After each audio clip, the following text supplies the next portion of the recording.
Welcome to the newest edition of the Giants Huddle podcast, brought to you by Citizens, the official bank of the New York Football Giants. I am John Schmeelk.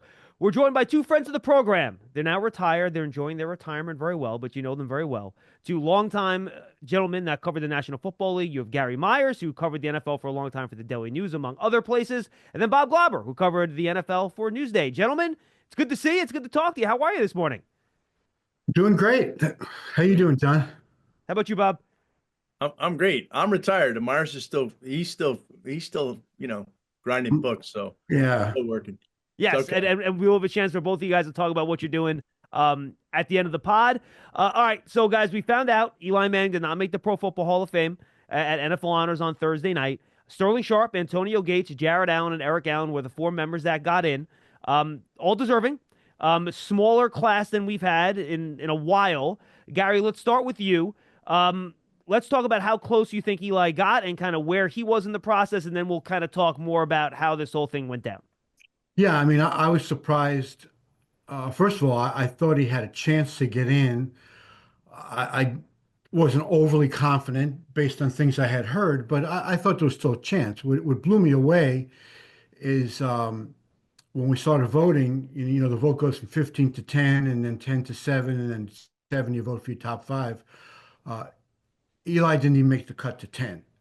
And I mean, I can't tell you how surprised I was about that. But after listening to the conversation, after Bob did a great job. I'm not just saying that, but he really did an outstanding job making the presentation for Eli.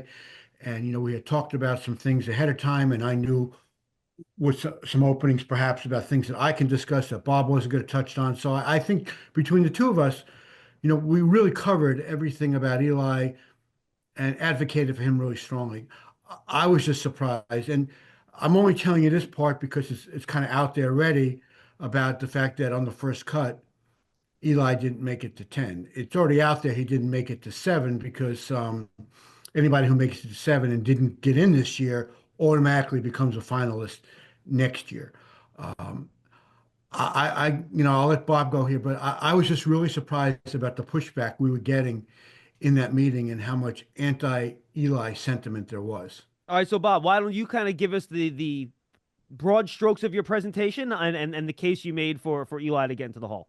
Well, listen, his career is pretty much self-explanatory, and I kind of went into that. Went into generally, look, start out with the two Super Bowl MVP runs and those two games. I even started off with Ernie Accorsi talking about where he was for that first Super Bowl win right before Eli went on that drive that included the David Tyree catch. And Ernie was very eloquent in talking about, he's sitting with his family in the stands, and he turns to his son. He says, if he is what we thought he was going to be, he's going to do it right here. And obviously he did that. So I think the arguments are pretty compelling.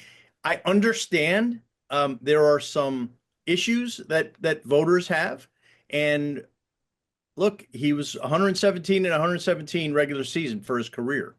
Okay. But he was 8-4 with two marvelous playoff runs, both of which culminated with Super Bowl MVPs against the team for the ages, the quarterback for the ages, and the coach for the ages. So, listen, you can only present what you can present, and then the discussion takes place. And I agree with Gary. The pushback was like, wow. In fact, the way you do it is you make the presentation, there's discussion, and then after the discussion is over, they come back to you and say, what do you have to add? And I did have some stuff to add, but I said, I'm okay. I'm okay. Like as a reference to, whoa, getting pounded. But and went into my spiel, but it was pretty enlightening that there was that much pushback on a guy who I believe and Gary believes, and I think people who have seen Eli up close believe what we're seeing is a Hall of Fame quarterback. Yeah, and I agree. And Gary, I want to get to you on the pushback in a second. But Bob, curious on these presentations, do you get maybe testimonials is the wrong word, but do you get stuff from like Bill Belichick's been very open that, look, I think he deserves to be in. I'm sure Tom Brady would say the same thing. Do you gather stuff from his contemporaries to help you make the case that he deserves to be enshrined? Yes. I mean, you could do it any way you like, but I find that, and Gary does this too, we do get testimonials and we present them.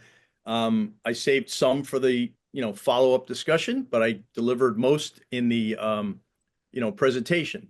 So people hear them. I don't know if it makes a ton of difference, but, when you get respected people in the business talking about somebody who they think should be in the Hall of Fame and you think should be in the Hall of Fame, it's pretty impactful. It can be pretty impactful. Is this in person or is this over Zoom, by the way? That's over Zoom. It's over Zoom. Okay. I was It just used to be curious in how. person, then COVID hit. They tried to get us together in person last year, but travel got messed up. So it's going to stay at Zoom, I think. So I'm just curious, like people just like yell over each other? People raise their hands in the Zoom room? Like, how does the whole thing even work? I'm just curious. No, there's a button on the Zoom setup Okay. that you can raise your hand and they recognize you in order of that you raise your hand. Um, Otherwise, it would be more chaotic than it actually I know. is.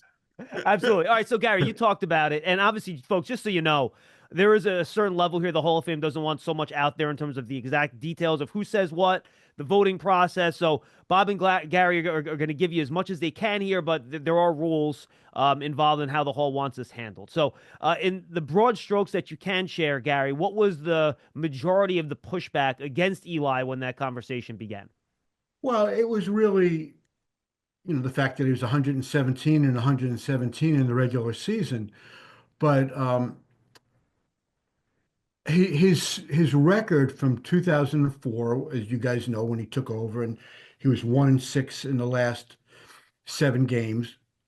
From that point through the 2012 season, I don't have the numbers in front of me, but he had a very impressive starting record. I mean, it was multiple games over 500. I can't remember if it was 20 or 25 or whatever. But over the last 7 or so years of his career, he was way under 500. And I think that's more of a function of um, the front office did not do a great job surrounding Eli at that point. As you know, the two offensive lines that help win the Super Bowls, as those players start to retire or their skills diminished, they didn't replenish the offensive line. As without getting into all the draft picks, we know that the skill position players. Odell Beckham was really his only consistent weapon, but he was like a shooting star. I mean, how long was Odell a great player for Eli? It wasn't long enough. And as history was shown, Odell should have kept his mouth shut and stayed in New York, and his career would have, I think, turned out much better. Um, so I think Eli's record over people are saying, if he retired after 2012, he would have been in already because he had a great record. He was two-time Super Bowl MVP, and there wasn't much, bad you can say about him. But, the pushback, a lot of it had to do with his record. At one point, Bob, I don't know if you remember this, I said, guys, like, what are we doing here? Is there an anti-Manning sentiment among us here? I mean, because otherwise, this doesn't make any sense. I mean, he's one of the few quarterbacks that have won multiple Super Bowl MVPs. He did it by beating a team that would have been remembered as as the greatest single season team in NFL history. And he did it with a 2-minute drive. And he did the same thing again 4 years later. What is the definition of a Hall of Fame quarterback? I must be missing something here. If what he did in those clutch situations by playing the best football of his career, and it wasn't just in the Super Bowl, it was in those two 4-0 runs. If that's not the definition of an Hall of Fame quarterback, then educate me. What is the guy supposed to do? All right. So now, Bob, I want to ask you this because, like you, I understand some of the pushback, right? But I don't think the record is the way to go because, to Gary's point, record is not a quarterback stat.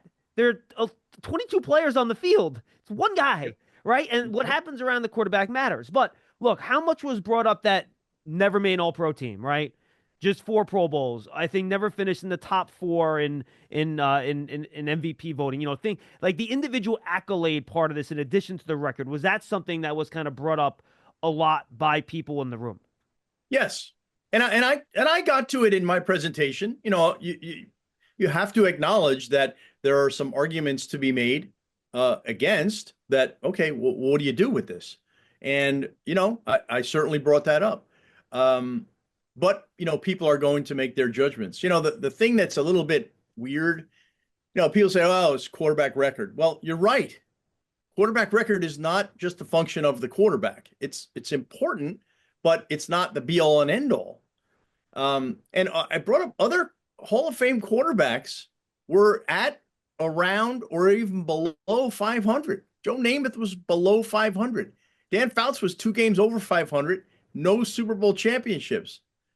So, there are examples. Sonny Jurgensen, I think, was 500, right? No unquestioned Hall of Famer.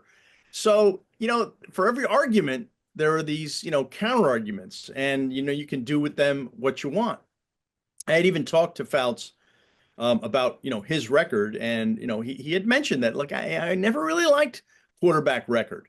So it's one of those stats that you get in the weeds on. But the more you do research on Eli, even as he passes the eye test for Gary and I, right? What you see, I trust what I see. And Bill Parcells always taught me that. I go by what I see, and that's how you have to do it. So we go by what we see, and Gary and I both see a Hall of Fame quarterback, but not everybody else does. And certainly, that kind of was obvious in the meeting among enough voters where he didn't advance. And by the way, I would say this too, Gary, real quick, and then you can go on with whatever you want to go on with. But I think Eli also played during such a great quarterback era I that was going to say the same the thing. the lack of all pros and I think 4 Pro Bowls, right? Well, yeah, he was playing at the same time as Tom Brady, Peyton Manning, either Aaron Rodgers or Brett Favre. Take your pick because one replaced the other, right? So one of those 2 guys was there starting at the time. Drew Brees was in that era as well. So, and not to mention Ben Roethlisberger and Phillip Rivers. So he was in an era where you're going to have probably a half dozen quarterbacks with real, legit, if not more, Hall of Fame resumes. Yeah, and John, that's a great point. I was about to say that, and to add to that, and Bob knows this, it's only, I think, in the last 2 years, maybe the last 3 years, when we've done the MVP voting, that it's been more than just picking the one guy. I think we vote for the top five. Is that right, Bob? I I believe so. Yeah, it's at least Yeah. top three. It might be top five. Okay, Yeah, but yeah. Gary, this year it was top five. I don't know how long it's been that way, but this year it was top five. this year was definitely not the first year of it. Okay. I'm just not clear if last year was the first year or 2 years ago. Mhm. But when Eli played, you voted for one guy. Was it Yeah. just really one guy? I didn't One know that. guy. All pro is one player. Yeah. Right. No, I'm talking about MVP. Oh, okay. For MVP, Because yeah. people Yeah. were saying he didn't Both, I get guess. any. Both then, I guess. So All Pro and MVP, each All guy can pro only vote is for one. one position, and then Yeah, I thought we MVP. When we voted, I did not. When I voted, it was not. second team. We didn't do second team I don't know. because It's we do possible that that it was just now. one. Yeah, see, I'm still. I don't know if you're still voting, but I still have a vote. Yeah, I'm not voting. Okay, so we vote for first and second team All Pro now. Whether we've done that all the years, I can't quite remember. But MVP, we always just voted for one, and now we vote for five. So holding it up against Eli and saying, well, he never got an MVP vote. I mean, that's just a bunch of bull because, like John, like you just said, look at just the quarterbacks that he played in the same era with.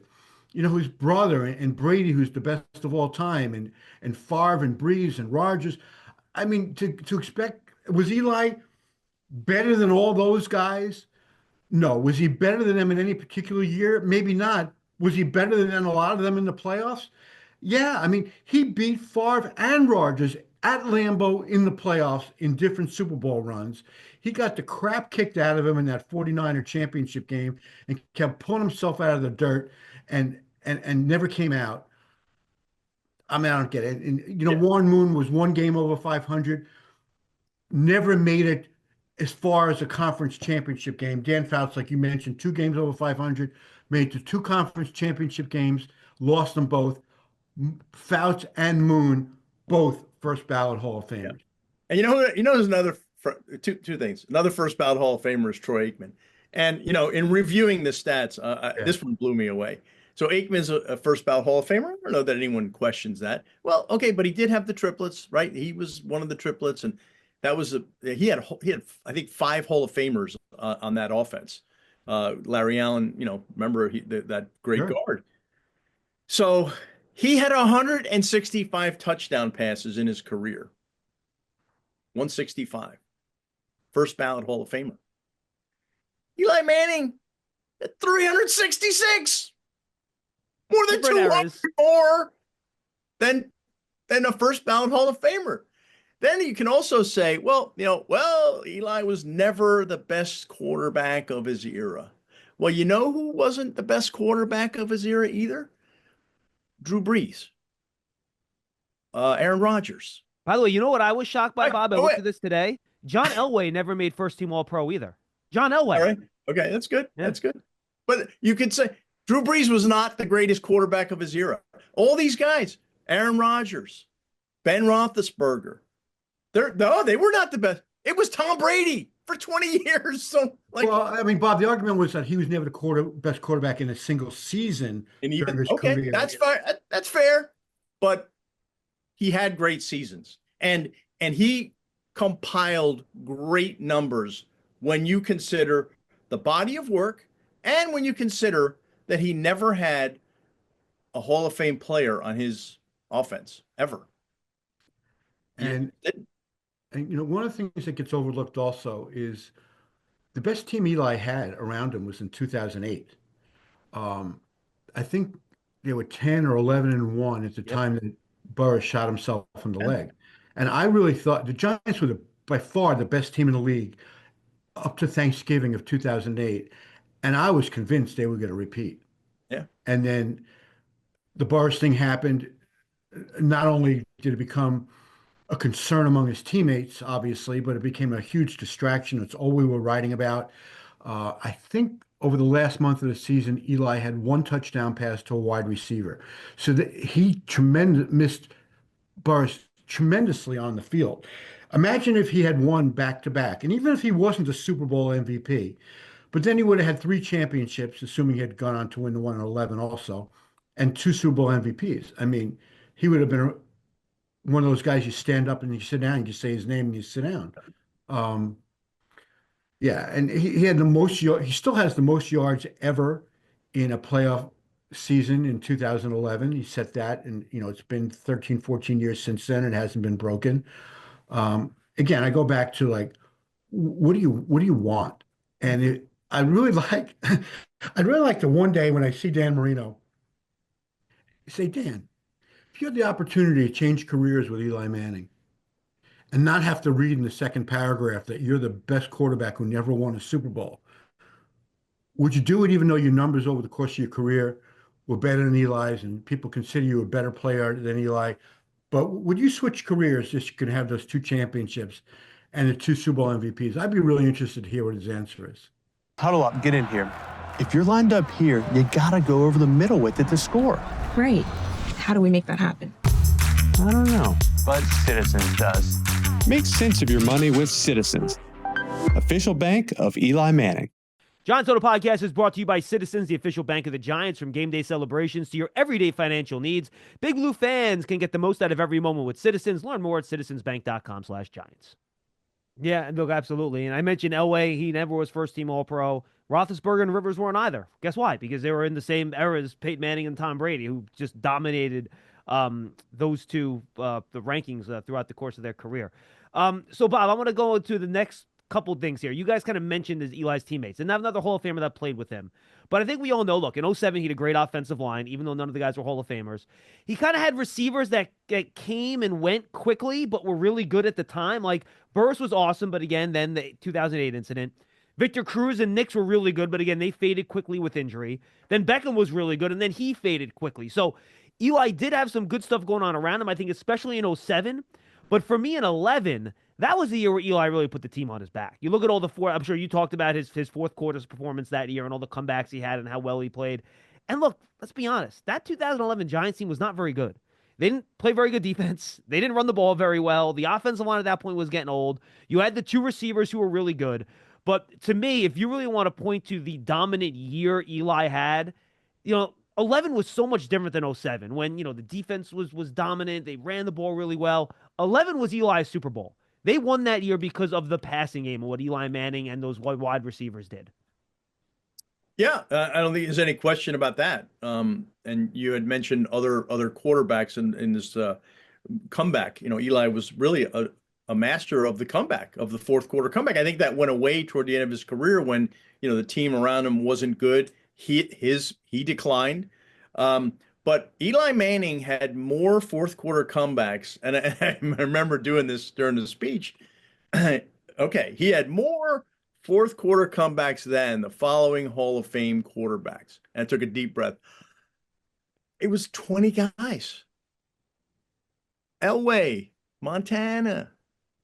It got like the guys you would expect, Fouts, all of them, more. But it just didn't resonate enough.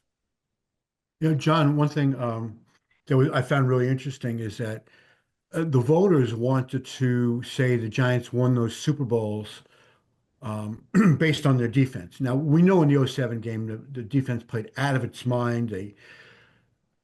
As one of the few times I've seen Brady, like, I won't say he was intimidated, but he was rattled. Yeah, he was. Right? Spags turned out to be a pretty good coach. But Spags came up with a great game plan to get the pressure up the middle. But listen, the Giants did not have a top 5 defense that year. They were not the 86 Giants, which was their best defense ever. They weren't the 85 Bears. They weren't the 2000 Ravens. They weren't the 2002 Bucks. They had a good defense that played great in that game. In 2011, like you meant, they did not have a great defense. But the voters wanted to say the Giants won both those games because of defense, and Eli was basically along for the ride. But then they wanted to say, but look, over the course of his career, he's only 117 and 117. That's on him. And one point I will make in the meeting next year is you can't have it both ways. You can't say they won it because of the defense, but they had a 500 record because of Eli. Well, which is it? If football is a team game and they won because of the defense, then football is a team game and they had a mediocre record because of the defense also. Yeah. So, sorry. Yeah, go ahead. Oh, yeah. Listen, talking about defense. Terry Bradshaw deserves to be in the Hall of Fame. Oh, by the way, he had the greatest defense of all time for 10 years. Like, okay, it helps. Yes, it does help. No question. Yeah. But, the thing is, the reason we always attribute a record to the quarterbacks is whatever page it is on the NFL record and fact book has a whole listing of starting quarterback records. So I do think that there is significance placed to the record of coaches and quarterbacks. Whether there's no question it's the ultimate team game, but I do think the record gets attached to the quarterback and to the coach. And whether that's fair to do it to the quarterback, it's definitely fair to do it to the coach. Sure. Whether it's fair to do it to the quarterback, that's open to interpretation. All right. So the last thing on this I'll ask you, and then I want to talk about the process a little bit, guys, in terms of how this, so fans understand how it works exactly. Bob, how much when you went through this is the classic conversation of dominant for a few years or great over a long period of time, right? Because we've seen guys like Terrell Davis. I'll even throw Kurt Warner into the mix, to be honest with you, because he had a few dominant seasons, but certainly not the volume of consistency that Eli had. I'm also curious how much his not just longevity, but his ability to stay in the field and not get hurt came into the conversation with your presentation too. But how much did that get into it where it's like, all right, we prefer guys that are dominant for a short period of time rather than guys that kind of have sustained success over a longer period of time? Yeah, I think it was brought up a little bit. And, Eli's is kind of a different case only because, his longevity was so pronounced. And so, this guy was an Iron Man, never missed a start to injury, right? Certainly, of course, I brought up that point.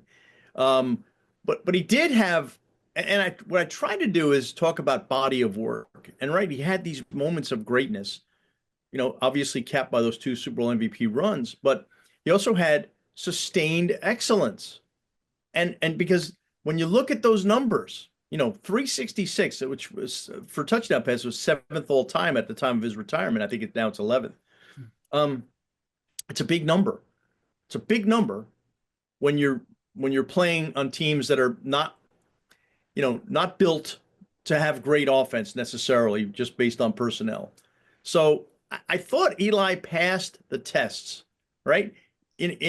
People are going to get stuck on things about, well, just four-time Pro Bowl, never All Pro, never MVP, right?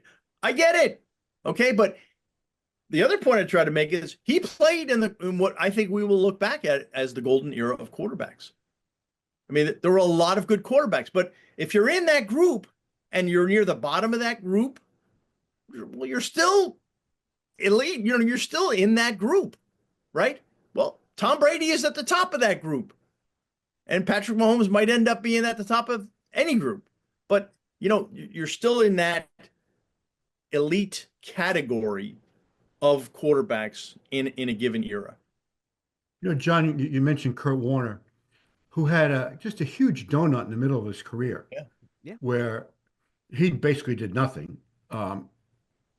He got into the Hall of Fame because he took Arizona at the end of his career to a Super Bowl, even though he lost, because that was one of those downtrodden franchises that we never thought would make it to a Super Bowl, and he had an excellent season. But let's not forget. He's a wonderful story, obviously, and he's a great guy. The whole thing with the stocking the grocery shelves and going from that to Super Bowl MVP. But not only did he get benched in New York for Eli, which we knew was going to happen, but prior to that in St. Louis, he got benched for Mark Bolger, and he goes to Arizona and gets benched for Matt Leinart, for goodness sakes. So it's not like he had a steady path or, like we mentioned, sustained success. There was a period there from like 2003 to 7 or 8 Yeah. where there was nothing there. And he got in because, he was that shooting star in 1999, was on the wrong end of one of the great Super Bowl upsets ever, which was Brady's first Super Bowl. And then there was very little after that. Mike Martz was very up and down on Kurt. They let him go. He comes here. He knows he's a placeholder till Eli is ready. Played, I think they were 5-4 when Tom benched him. And then, until 2000, what was it, 9? It's 2009 that they made the Super Bowl in Arizona. He hadn't done anything for 5 years. And now he didn't get in on the first ballot, but he got in. And, again, whose career would you rather have? Eli Manning or Kurt Warner's? I would say that Eli had a better career than Kurt. Yeah, and Bob, let me just follow up then. How much was it brought? I'm sure you brought up Eli's raw numbers, right? Like where he ranks all the time in touchdowns and yards and all that stuff. How much what did they kind of fight back on you on that? Just say, well, look, that was the era, right? It was a passing era that he played in, so all the passing numbers in the time that Eli played are inflated when compared to like Dan Fouts and Marino and kind of guys that played in the past. Well, one thing I did in comparing those touchdowns was quarterbacks in a 16-game year. Now, Fouts started, he was 14-game era. So you have to, have to try to go apples to apples as much as possible. But even with that, he still is very representative and very in the mix.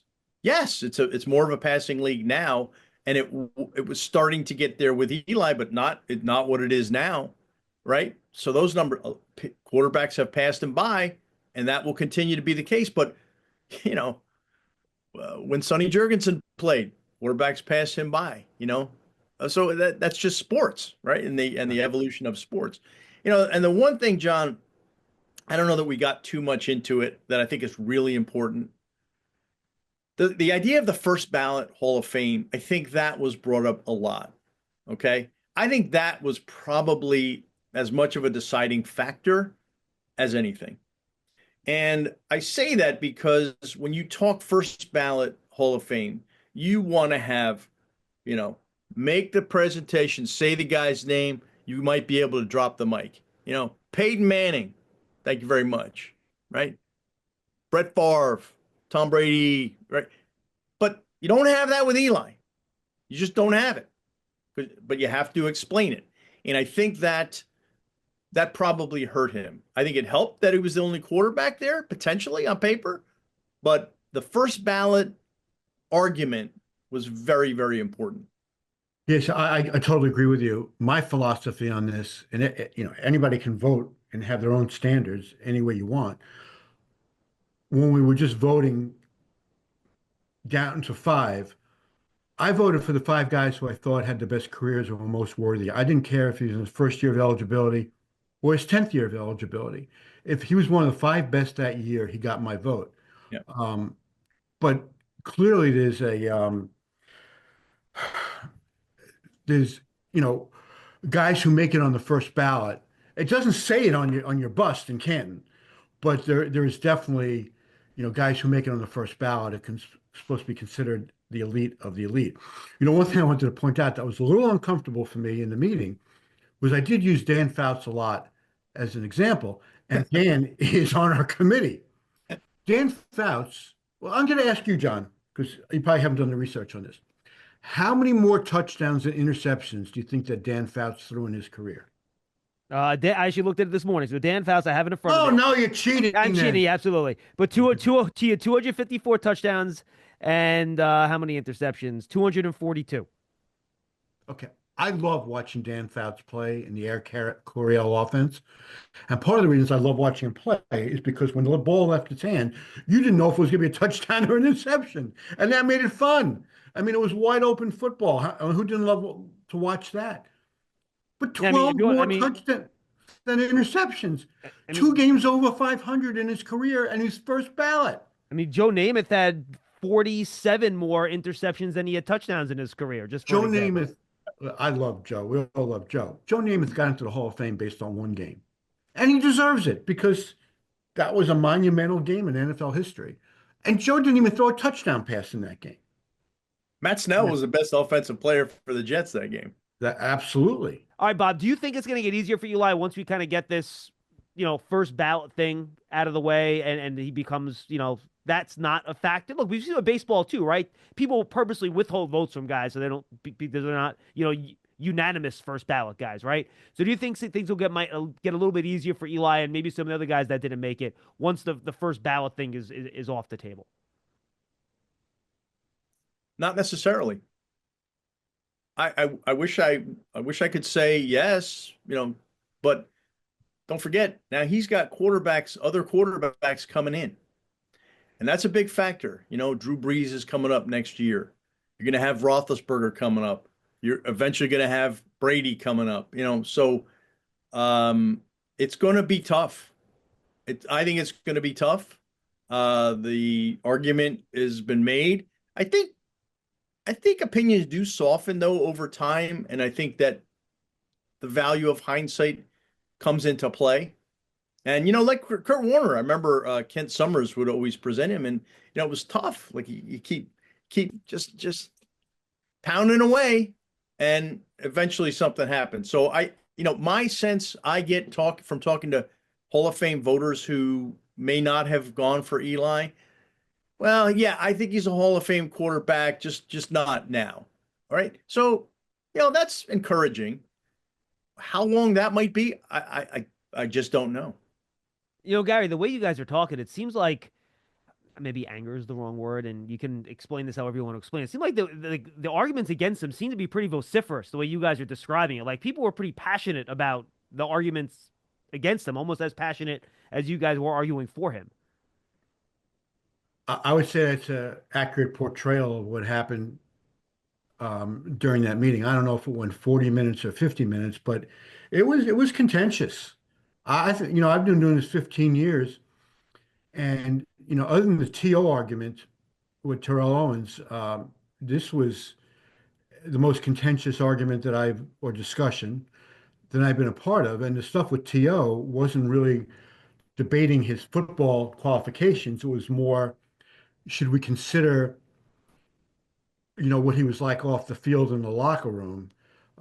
Is that part of the equation? With Eli, it was strictly football. I mean, everybody likes Eli, so no one is questioning his character. Like Bob said, we have quarterbacks coming down the pike here now in the next few years. Now, there's nothing that says we can't put more than one quarterback in a particular year. I mean, that's happened certainly with running backs, offensive linemen. So it can happen with quarterbacks. the problem is that people are going to make the case that, say, next year that Drew Brees is up here and Eli is down here, and Eli is going to pale in comparison. I'm sure Bob and I will push back against that.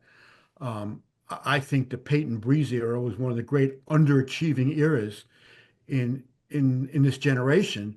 They had really good teams that kept getting into the playoffs, and they kept losing big playoff games, except for that one year that they beat the Colts. So do we hold that against them? The fact that they underachieved in the playoffs, is that part of Drew Brees' resume, or we're just going to look at his record during the regular season? So, quarterbacks are a completely different argument than any other position, I think, and it's much more emotional argument. And there haven't been that many that have come up in the 15 years that I've been doing. Favre and Peyton and Kurt Warner, and I'm trying to remember if anybody else, but we got a bunch that we're going to be considering now. And if somebody tries to make the argument, Bob, that Philip Rivers deserves to get in before Eli, I mean, geez, I might just have to resign from the committee and let you handle this yourself. Yeah, Joe Horrigan always said, Joe Horrigan is the great historian from the Hall of Fame, one of the smartest guys in football that ever lived. And I said, Joe, what do I say when they ask about discussions?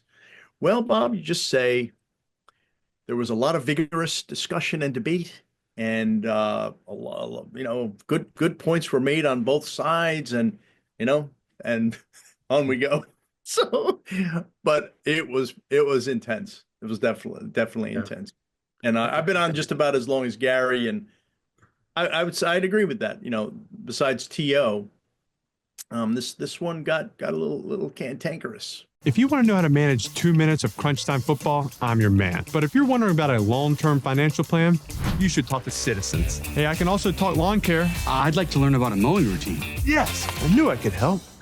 Make sense of your money with Citizens. I almost felt like we were playing tennis, and Bob and I were on one side of the net, and they had, I don't want to say how many, and they were just firing these shots at us, and we kept running around the court trying to lob them back. And, we hit what we thought was a winner, and somebody would reach out and slam it back. That's what I said when they came back. Bob, do you have anything to add? I'm okay. I'm okay. Just got to pull out some more shrapnel from my back. Just okay. All right, I'm ready now. So, by the way, Gary, Bob, and Joe Horrigan were all members of our Blue Ribbon Committee selecting the Giants' top 100 players too. Just FYI. So we only talk to the best here. All right, so Bob, we talked about Eli specifically, but it's also gone harder for everyone to get into the Hall of Fame with the way they've changed the process. So let's talk about that a little bit, Bob, and how that was different this year in terms of the thresholds and how it's gone and how that's going to impact, you think, going forward, and whether or not you think this was a necessary move to make it a little bit tougher to get into the Hall. Well, remember a couple of years ago, Deion Sanders said, what is the Hall of Fame? I mean, is it the Hall of Fame, or is it this group of great players who are worthy of the Hall of Fame, and then you have these other players who are really not worthy? And it was a pretty polarizing comment, but I think it resonated inside the Hall of Fame, and I think they have kind of reacted to it by making this change. So the change is very, first, for starters, there's a more compressed list of initial Hall of Fame consideration with players, right? Then we vote down, I think, to 50 and then 25, or is it 25 and then 15? So you eventually vote down to your finalists, right? 15, that's the same. But it's now in the process of the voting process, you go from 15 down to 10, okay? Then from 10 down to 7. Now that's the change, right? You used to go from 15 to 10 and then 10 to 5, and then you vote up or down on those 5. Generally, it's 5. And you have to get 80% on that final vote in order to get in. So 40 out of 50. Now it's 49. There are 49 members, but you have to get 40 out of 49. Well, when you go from 10 to 7, okay, then you go from 7 to 5. Then that's it. We don't know anything after that.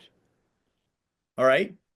Then it's like, who's going to get that 80%? And they told us the chances of a 3-person class are much greater than they are for a 5-person class, because it's that 80, 80% threshold. And this, by the way, was basically a three-person class, right? Because Sterling Sharp was the three-person class. Veteran class, right? Modern era three-person class. I think that's the fewest since 05. 05, Not mistaken. And then you had Sterling Sharp coming from the seniors, and now there were two other senior candidates. There was a coaching candidate, Mike Holmgren, who I thought was clean, was going to get in. I'm like, whoa, he didn't get 80%. Like, what are we doing? You know? Yeah, I was surprised that Holmgren didn't get the 80. So what? That pushes Tom Coughlin back potentially another year. I would, and trust me, we will get to that too. I know we're running out of time. So you get your 7 guys in the modern day, right? Then you have 1 from the veterans, 1 from the coach, and you can split 5 votes between those 9, or how does that work? Okay, all right. So let's just stick with modern day candidates first. You go from 25 to 15, and then 15 is when we discuss at the meeting. 15, you vote down to 10. How do you get from 15 to 10? What threshold do you have to make to get from 15 to 10? You just vote. It's raw vote. Majority. It's raw vote. Okay, right. Got it. Then 10 to 7, raw vote.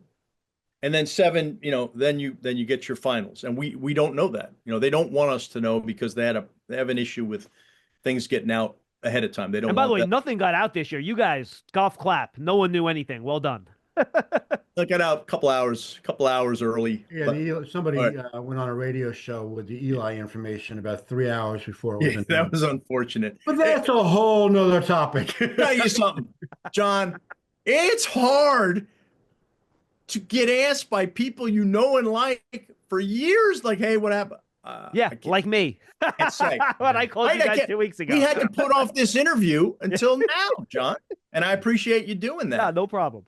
So now that's the separate modern era. Now, what they did with the coaches, contributors, and seniors, okay? In the past, we've had 3 seniors, up to 3 seniors that we could vote on. And then you basically go up or down on them. Right? It's a little easier to get in like that. It's not a lock, but it's a little easier. Is that also 80%? You got to get to 80% for those guys? 80% on the 3, correct. Now you have a pool of 5, 3 seniors, 1 contributor, 1 coach. Of that group, you got to get 80%. What do we vote down to? 3. Well, I think when we're at those 5, you can vote for as many as 5. 3. You can vote for 3. Okay. Now they're all mixed up. They're mixed in. So Holmgren, if he gets in, he could knock out Sharp, or he could knock out Ralph Hay, a founding member of the NFL. So 5 for 3. It's Hunger Games, man. it really is. It's like, how do you do this? Yeah, I mean, and you get really good person came out of that. Sterling Sharp, who was introduced by Gary Myers, by the way. Gary's street. I'm undefeated when I make the main presentation, Bob. We might want to consider that next year when. All yours, Gary. Gary's very good at that. And I do the heavy lifting, like for Strahan and Parcells, and this guy comes in and mops up. Yeah, they don't get in, and I take over the. No, Mariano. You did Strahan the second year too. You got Strahan. But so John, I did Parcells as well. But go ahead. I did Parcells the year he got in. You did it the first year. Oh, is that right? Okay. Well, I was in there. Okay. Yeah. Okay. See, it. But who's counting? Yeah, not me. So to really simplify this, and Bob gave a great explanation. In the past, when we got down to the 5 and you just voted yes or no, to me it was a formality because I felt it was cruel if you start with a list of 150 and you get the guy down to 5 and then you say no. I mean, it's so hard to get to 5. I always yes on all 5. Even if I hadn't voted for them up until that point, I felt they deserved it. If the majority says he's one of the 5, I vote for it. What's different now is you got 7 fighting for 5 spots, and they just knock up to 5. Oh, as many as 5. As many spots. Yeah, so you don't have to vote for 5, right? You can vote for. They never told us that we didn't have to vote. I voted for 5. I believe you had to vote for 5. Oh, so you had to cast 5 votes, even if you didn't think any of the 7 were deserving. You had to vote for 5. Yes, because in the seniors thing, someone asked, "Do you have to vote? Do you have to vote for 3?" And you had. Yes, you're absolutely right. All right, so when you have 7 and you're voting for 5, they're knocking each other off. Right. Yeah, because in this year's class, at least, there wasn't like five guys that stood out above the other two. Right. I still thought that we had a very good chance of getting a class of five. I really did. I thought Kuechly and Vinatieri, there wasn't a negative word said about those Yeah. guys in the conversation. That's Yeah, why I was shocked Kuechly didn't get in, to be honest with you. I mean, his resume is just spectacular. It right. is. It I is. mean, when you think that Kuechly didn't get in, but we voted Brian Urlacher in on the first ballot, and I think that Kuechly was a better player than Urlacher. I'm not sure about the longevity of careers, but because Kuechly had to retire early because of the concussions, but I thought he was a better player than Urlacher. So you have seven going for five, and the fact that only three got enough votes. Now, Bob, remember that they said there's a chance only two would get the 80%, and if that was the case, because it's a minimum of three, they would pull the guy up who had the next highest number of votes. So it's very possible Very possible. that Yeah. one of the three modern era guys only had like 72%, but they don't tell us that. Right. But it's definitely a possibility. The fact that we didn't have four leads me to believe, and if we had four, that that they all made 80%. But the fact we only had three, they might have had to pull somebody up. With the other category, like Bob was saying, we could have, if this was last year, we could have had three seniors, a coach, and a contributor all get in. But now we had those five. They would decide as finalists by separate subcommittees. But and I'm on the senior committee, after we got to the three, and then Bob, you're on the coach or the contributor. I can't remember. Contributor. So he came up with one, and then the coach came up with one. Instead of those guys being voted on individually again, it's five going for three spots. And I had a hard time coming up. I mean, I don't mind being transparent here. I voted for Sharp and Holmgren, and I couldn't decide who to give my third vote to because I wasn't a big believer in any of the three. But then I wound up voting for Ralph Hay because I thought that Clark Judge made a really strong presentation on Ralph. But I'm not surprised we didn't wind up with three.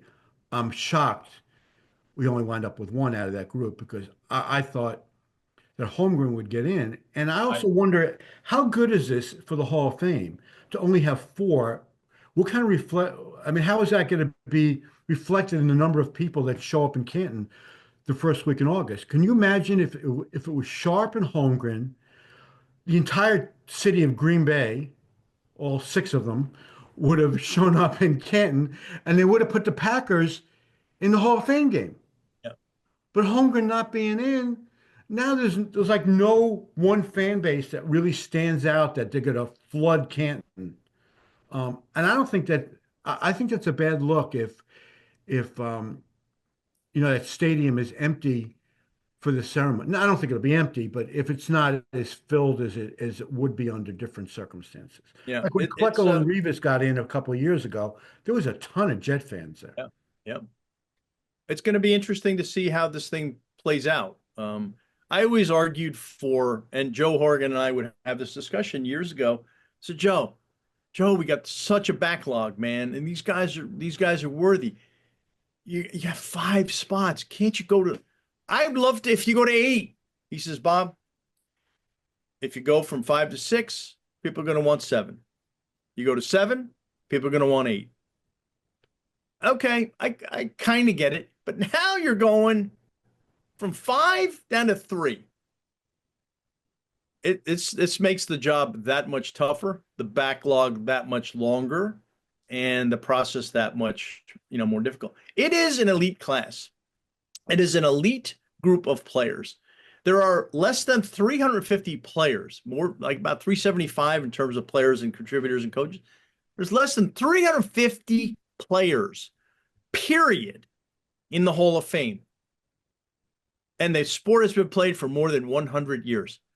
That's pretty damn exclusive. Yeah, that's. I mean, just and now you're that's and like now 3 you're players gonna a season. restrict it more.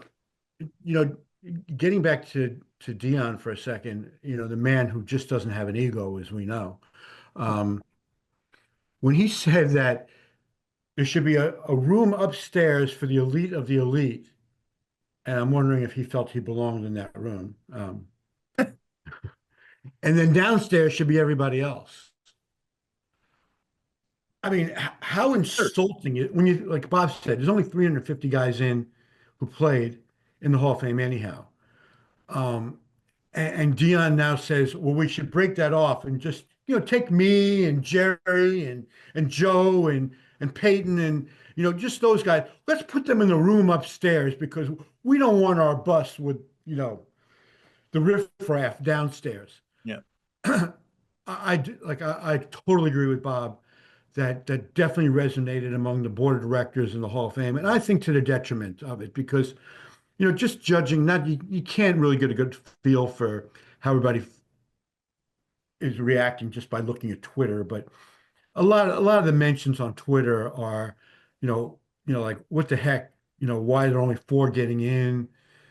This stinks. Why they do this? And in this case, I do happen to agree that I thought it was hard enough narrowing it down under the old parameters, and now to make it even more exclusive. I don't know that we're really accomplishing anything here, but All right, it's guys. obviously not our decision. Final question. We went longer than I thought we would, but this has been fantastic. This has been awesome information for the fans out I there know, that, Joe. that want to know I how know. this stuff works. It's been great. Thank you very much. Bob, what does this mean for Tom Coughlin? Gary, what does this mean for Tom Coughlin? Gary, why don't you go first? Yeah, I mean, I think that Tom definitely belongs. I mean, he not only did he win two championships here, but he got an expansion team to two AFC championships in the first 5 years of the franchise. Coughlin's a no-brainer to me. I mean, that's like it. I mean, it's like not even a question. It's just a matter of when. But I got the sense going into this, it was Holmgren, then Shanahan, then Coughlin. Now I'm not on that committee, so I don't know for sure, but that's kind of the sense I got. I don't know what happens next year. Do they bring Holmgren back? It's unusual to bring in a subcommittee to bring the same people back 2 years in a row. So that committee might say, listen, we we we had and there was a great presentation and conversation on Holmgren, and he still didn't get the votes. Do we just try and get Shanahan through this time, or maybe Coughlin? I don't know, but getting Holmgren out of the way would have been to Tom's advantage. The fact that he's still in the pool um, remains to be seen, but it's not good. Bob, But Well, I'll say this. There's a new rule about coaches, and they only have to be out of the game you're right, I forgot Okay. for how many What is years now? one. Used to be 5. Now it's 1. Ugh. Who's coaching at North Carolina and not in the NFL? Well, See, Now, is that a deal where they might be like, he might come back, so we want to like wait on him? Is that something they might do? that's Well- that's what I'm gonna say. like what's going to happen there? Yeah. Yeah. I mean, I wish I would have a say in the committee meeting on that. But if Belichick is our candidate next year, I'm going to say, we made Parcells wait, and they actually changed the rule to 5 years because of Parcells in between the Jets and the Cowboys. They thought he was going to come back, and they were right. So we changed the rule to 5 years. Now it's back to one. Do we want a Joe Gibbs situation coming back 15 years later? Now, obviously, Belichick wouldn't come back 15 years later, but would you put money that he'll never coach in the NFL again? I wouldn't. I Yeah, think he didn't there's get. gonna be I think he change. jumped too early to North Carolina and would have got a job this year. So theoretically now, if you have it's a 1-year waiting period for a coach, you're gonna put Belichick up as your one coach. It's just one coach every year now. That's right. That's right. And he'll get in. Okay. So what does it mean for Tom Coughlin? It means more of a delay. I know Tom, you see him on the sidelines. Let's go. Let's go. With hands on the hips, right? Maybe you see Belichick in the NFL Honors was wearing all his Super Bowl rings. I've never seen anybody wear a Super Bowl ring. He was wearing at least 6 of them. I don't know if he had the Giants ones on. Maybe he was kind of waving it at Arthur Blank sitting there and some of the other owners. This is what you missed. Yeah. I think there was a little of that. There's a little of that. All Gary. right, real quick, just give me like yes or no, quick answer. Bob, eventually, do both Tom Coughlin and Eli Manning make it into the Hall of Fame? I would say yes. Gary, I would say yes as well. But I think for both of them, it's going to be a while. okay. Do you think Eli might have to wait for the senior committee, or you think he'll get in as a modern day Wow. candidate? No. I don't want to. I wouldn't want to put that on him. That's 20 years. Oh no, I'm on your side. I was just wondering what you guys. No, thought. I know what you're saying. No, I think that he. I think he'll get. I think he'll get in. Gary, if he gets to the seniors, you can do the presentation. All right, how's that? Let's see. All right. I don't. At that point in my life, I'm not gonna say how old I am. At that point, I'll be drooling. Yet you will probably still be writing another book, Gary. Now, Eating butterscotch pudding at the home. now I will give both of you guys a chance. Gary, what do you have? What do you have going on? Any books you want to plug? Anything like that? What do you got? Yeah, I do have another book coming out in September. It's called Brady versus Belichick: The Dynasty Debate. And I got about a half a chapter left to write, and then I hit the send button, and I'm done with it. And I had a lot of fun doing it. I think it's a fun book. Awesome. How about you, Bob? You got anything you want Well, to plug? the last book I did write, I'm not in the midst of any book project, but this is Black History Month, and I absolutely loved writing a book called The Forgotten First. And it's about the first 4 black players in the modern NFL back in modern pro football back in 1946. It was amazing. Who are the 4 players, just so people know? Marion Motley, Bill Willis in Cleveland, Kenny Washington, and Woody Strode with the Rams. Fascinating look back at NFL history, and it kind of blows your mind about what it was like for black players back in the day. They couldn't play in the NFL for 12 years before those guys broke the color barrier again, and it was eye-opening for sure. I heard your co-author did most of the work on that, though. Yeah, Keyshawn Johnson was I partnered with Keyshawn Johnson, and you're right. He can bring it. But he was a great partner. I loved every step of that process, and like we did a talk in Cleveland at the Hall of Fame a couple years ago when it came out, and the Hall of Fame asked us to talk to the Browns players who had a practice there, and it was a fascinating moment. One of the greatest, times of my career to be able to talk to the players. Okay, who here has heard of Jackie Robinson? They all raised their hand. Jackie Robinson was a teammate of 2 of these players. Okay, everyone's heard of Jackie Robinson. Okay, who here has heard of Marion Motley? Now, he was a Browns Hall of Fame player, maybe 10 people, coaches and players. Who heard of Marion Motley? Who heard of Bill Willis? Maybe 2 hands. Kenny Washington? No hands. Woody Strode? No hands. Okay. These and to explain to those guys in front of them, and to say that the 2 players that were on your team, both Hall of Fame, Bill Willis and Marion Motley, went to play a game in Miami in 1946, the first year of the Paul Brown's Cleveland Browns. They went to play a game in Miami. They didn't go on the trip. Why? Because they were getting death threats. If they played in the game, they'd be killed. So, and silence in the room. It's a true story. And it's just to go from that to where we are today, when it's 70% of the players are African American. It was enlightening. Guys, thank you so much. I appreciate it. All the time you gave us. I think Giant fans would be a lot of great information to understand exactly how this whole thing went down. Thank you so much, and we'll talk to you soon. Sounds good. Thanks for having us on. That's the Giants Huddle podcast, brought to you by Citizens, the official bank of the Giants. We'll see you next time, everybody.